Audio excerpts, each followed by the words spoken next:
Hi again, everybody. My name is Greg Anderson, and this is the Good Timekeeping Show with Greg Anderson. Hey, I want to make a video soon about a Geochron product, but before I do that, I want to address some things about the Geochron that I often hear, some criticisms even, and I want to kind of respond to those. Now, I have no affiliation with the Geochron company, so a lot of what I'm saying is based on my own observations and kind of putting two and two together and coming to my own conclusions, okay? So I don't speak for them. They haven't prompted me on what to say, but I'm a little sensitive to the kinds of criticisms I see about Geochron, their business and their products, because I've kind of dealt with the same stuff with my advocacy for radio-controlled clocks or atomic clocks over the last 25 years. Okay, so a lot of people, kind of the naysayers, when I talk about atomic clocks and radio-controlled clocks, more accurately stated, they'll say, well, yeah, but why would you pay $30 for a bedside alarm clock that is no better than the one I got for $5? Or I don't need your atomic clocks. My phone has the right time on it. And it's kind of like, okay, fine. For you, that's fine. If you can't see the value in something like this and paying a little bit extra for some features, fine. That's really okay. It's kind of like, well, if you drive a Hyundai Elantra, nothing wrong with that car. Okay, I'm on the record. There is nothing wrong with the Hyundai Elantra. In fact, it's a fine car. It's a great car. If you have one and you like it, I'm so happy for you. Given the chance, I would rather be driving a replica 1968 Mustang made by Revology with over 400 horsepower. Now, I don't have that opportunity right now, but if you happen to have one, bring it by, park it in my driveway, and just leave it there long enough that I can get a really, really good look at it. Rev the engine, let me record the sound, and then you're fine, you're free to go, and we'll still be driving stuff like the Hyundai Elantra around here. But again, given the chance, I'd rather, have this over your bedside alarm clock that you've had since college, okay? So, all right, what are the naysayers saying about Geochron products? Well, they say, hey, that's an awful lot of money to spend on something that's just a clock. So, okay, if that's all you think it is, that's fine. That's not all I think it is. Well, it's really expensive. Is it? I would not say the Geochron is expensive. I would say it's not cheap. Okay, so what do I mean by that? Well, I've researched a little bit and found out that the Geochron is hand-built. It has about 300 custom parts that go into each of them. It takes about 14 or 15 hours of labor to build one. And so we think, well, 15 hours of labor, what's that worth for a very specialized kind of product? If you paid someone $100 an hour, that'd be $1,500 just in labor right there. I don't think they are paying people $1,500 or $100 an hour to make one, but it's something to keep in mind. It's a small company that's making these Geochrons. They're building and rebuilding and refurbishing older ones if you want to send them back or whatever. So they only have, it's like 6 people that know how to do this. And in the entire world, less than 10 people can really do this job. So it's a small company, and the reality of how this business plan works means that it's a specialty item. There's not a lot of demand for them. Those who have them can really appreciate them, but they're not making 10,000 of these every week and mass producing like that with some giant assembly line. That's not how it works. And therefore, you're going to pay a premium for that kind of a device. Okay, I saw, and maybe I heard even a more official source here, that in about 50 years of history of the Geochron product, there have been about 30,000 of them made. So I'm doing the quick math. Okay, so that's an average of about 600 per year. So if they're making 600 per year, again, it's a very low demand. It's a specialty item. It's handmade. It's going to cost something. There's a premium for that. All right, and you know, I have to ask, if you think, okay, so the low-end Geochron is like $1,700, something like that, and then they go up from there. So let's just, to keep it simple, say it's $2,000, okay, for your average Geochron. What do you think is a fair price? Okay, what if it were half that price? What if it were a quarter of that price? What if it were $500 for the Geochron, you know, that would normally cost $2,000? Would you think that's okay? Would you think that's a fair price? Okay. And even if you said yes, would you buy one? Because I get the idea that the naysayers, even if you brought the price way down to they're practically giving them away, you still wouldn't buy one. So, all right, what's the point? Well, here's the point. They actually do have a Geochron now that costs less than $500. It's the digital Geochron Atlas 4K device. Okay, it's a little computer that you can plug it into any HD or 4K monitor and get super great resolution, everything that a mechanical Geochron would show you, plus more, for less than $500. What do you think of that? Would you buy one now?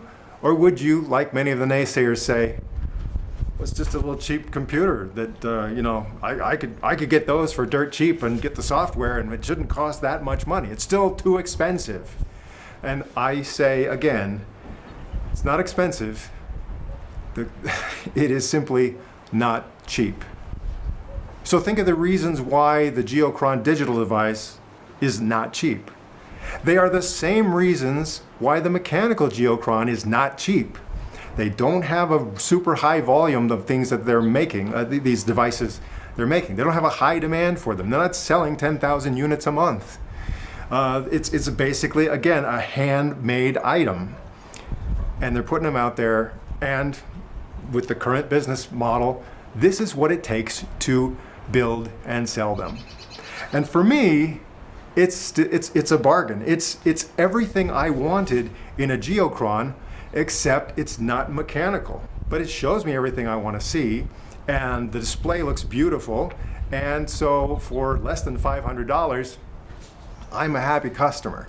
The only thing I've had to worry about is they've been out of stock for a while because they've been kind of changing up the hardware and getting things ready, so I had to wait for it. But okay, those people that are still concerned that the Geochron digital device costs too much, it's a rip-off.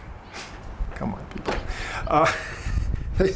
Well, they should make it an app that I can put on whatever platform I want, you know, put it on my computer. I'll find a little computer box that it'll work with that, and I'll figure this out. And to that I say, well, the proof that that really wouldn't work is that there are other apps out there that do some of the same things that the Geochron digital can do.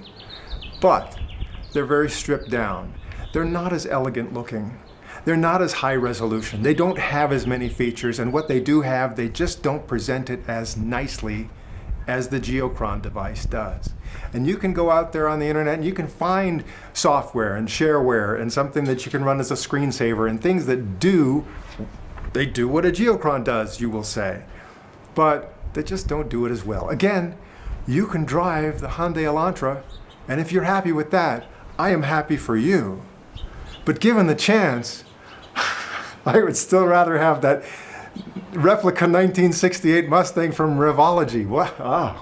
Okay. So that's me. The Geochron is this pinnacle of engineering. It's a legendary device. And so I've wanted one for years and years. I didn't think I had the means or really a place to put it. And now that I can get the Geochron digital device, this solves so many of my problems.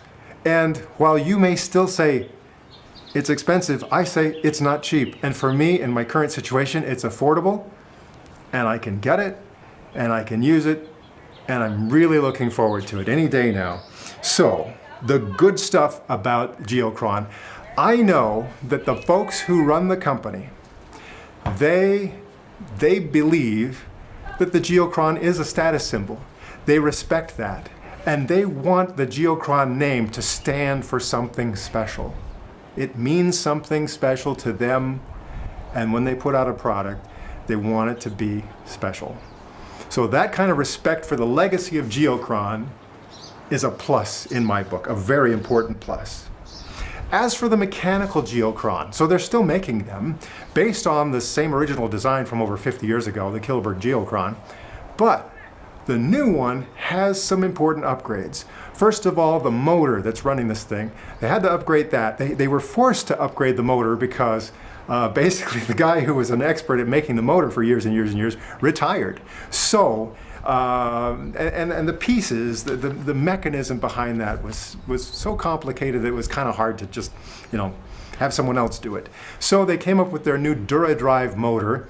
It's better, it's more accurate, and that's what they put in the new Geochrons. And if you get your old Geochron rebuilt, they'll put that DuraDrive motor in your old Geochron and bring it up to the more current specs there. Also, LED backlighting instead of the fluorescent backlighting. Now, in its day, decades ago, the fluorescent backlight was a great thing to put inside these Geochrons. But technology has changed, and the LED is a better option. Maybe you didn't know this, but fluorescent lights put out UV, okay? And UV light has the tendency to make colors fade, to make flexible plastic things become hard, brittle, delicate.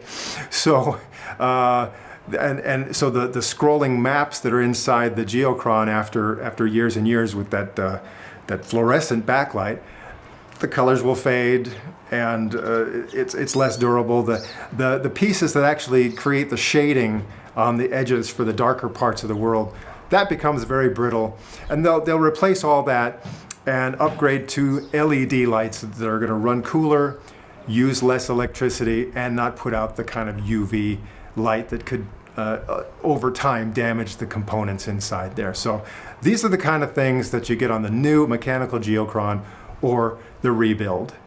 What about the digital device, the Geochron Atlas digital 4K device? Well, you're looking at a compact, powerful computer designed to run for long continuous periods, 24/7. So, with that, plus a very powerful machine as far as rendering the 4K graphics, multiple layers. So you got the map layer, you've got the Terminator layer, you've got weather layers, you've got all these other layers on there that all need to be rendered in real time in 4K. This is a box that can handle that kind of use. So that's the hardware inside the newest Geochron digital device, plus all kinds of custom display options and upgrades through the internet, and downloadable, new real-time information about weather and satellite tracking and all this sort of stuff. That's all part of the Geochron digital. So it's all the stuff I want. It's that horsepower that I long for when I daydream about a thing, and now it's within my reach. Where would you want a Geochron? Well, just about anywhere. In the past, it's kind of, again, a status symbol, prestige item. You'd have it in the boardroom, your executive boardroom of your very fancy company. If you've got a place in your home where it's kind of the sitting room where you have guests over and you want a conversation piece, the kind of room where you'd have an elegant grandfather clock, you could have a Geochron in that space as well. And you might say, grandfather clock, who needs that? That's expensive and it's difficult to maintain. And I've got a little clock that does the same thing as your grandfather clock. Okay, that's fine. So again, I think you can put these Geochrons, they have been putting them in airports, executive suites, government situation rooms. They've got a few dozen of them in the Pentagon, FBI, CIA, the White House situation room. These are the kinds of places where you would see a Geochron outside of just the business world. Presidents have given these as gifts to foreign leaders over the years to kind of show off what a great piece of American engineering and what a beautiful kind of piece of mechanical artwork to have on display anyway. And I think that in some ways, it's kind of like if you go into someone's office and they have an aquarium in the office, you might just walk past it and go, oh, that's nice. You might not acknowledge it at all. Oh, aquarium, whatever, I gotta go over there. Or you might stop and they say, Mr. Smith will be with you in 5 minutes, and you sit and relax and just stare at the beauty of the aquarium. To me, that's kind of what the digital Geochron will represent to me. You know, I can glance at the time, or I can glance at a map, or I can glance at the weather, or I can probably get lost staring at this Geochron like I would into a beautiful aquarium. These are the things I'm looking for, and so that's just kind of, I wanted to clear the air, and I wanted to keep these thoughts separate from the in-depth review I want to do about the Geochron device. So that's why I'm making a separate video. Now, my homework is within the next couple of days to get the Geochron, get up to speed on it, and make a video of my in-depth review of the Geochron device that I'm getting. You have homework as well, all right? So here's what I want you to do. If you want to know more about the Geochron and the guys who make and remake them, someone else made a video and I want you to watch it. I'm going to put the link in the description of this video. If you had asked me a year or two ago, you know, what's a neat thing you'd like to do with the Good Timekeeping Show? One of the things I was literally specifically thinking about is, wouldn't it be great to go visit the place where they do these Geochrons and just get a behind the scenes glimpse of what's there and talk to the guys who are doing it? I thought of that. And of course, it didn't happen yet. Maybe still happen. But in the meantime, someone just did that. Someone just made the video I wanted to make just a couple months ago. And I'm a little jealous, but not too jealous, because I want you to watch that video. I want that guy to get some views because it's a great video. Again, if you want just a nice relaxing, here it is behind the scenes. Watch the owner of the company kind of geek out about Geochrons, and he's really nice and personable, and I'm just thinking, watch that video. So I'm going to give you that link. And then one more bit of homework for you. It's another link. I'll just give you the link. I'm not even going to tell you what it is. I just want you to watch that video if you dare. And then I will join you here very soon for my follow-up video to this one. So thanks for listening to my, I guess it's a little bit of a rant, and you know, I don't want to be flippant about responding to the critics. But then again, I'm a little tired of people being flippant in their dismissal of the things that I like.